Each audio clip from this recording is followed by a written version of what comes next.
fire. On arrival, the crews found some heavy fire and smoke coming from a two-story duplex unit, and they encountered some heavy smoke that was impinging on some of the exposure buildings next to it too. They were able to stop it before it got too much damage into those. We had one residence that was trapped in the backyard.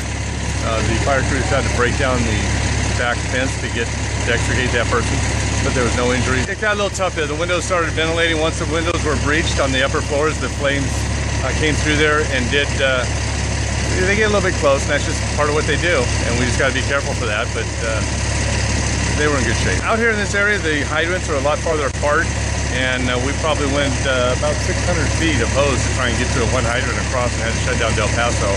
And the next hydrant is even farther in the other direction. So yeah, it's always a concern, and something we have to evaluate when we're out in this area. We ended up going to second alarm just because of the potential that we had for some large buildings that were closed for exposure issues, and if those would have started off, we would have had quite a mess going here. But we're able to isolate to that level, so I was able to reduce or cancel the second alarm once they arrived.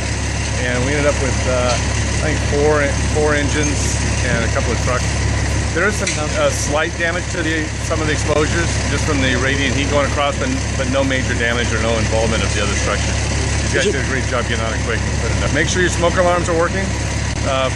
This individual who was in there was inside, sleeping on the couch, and I believe the reports that I'm getting that they heard that and heard some commotion going on. So make sure your smoke detectors and smoke alarms are up and running, and it saves lives.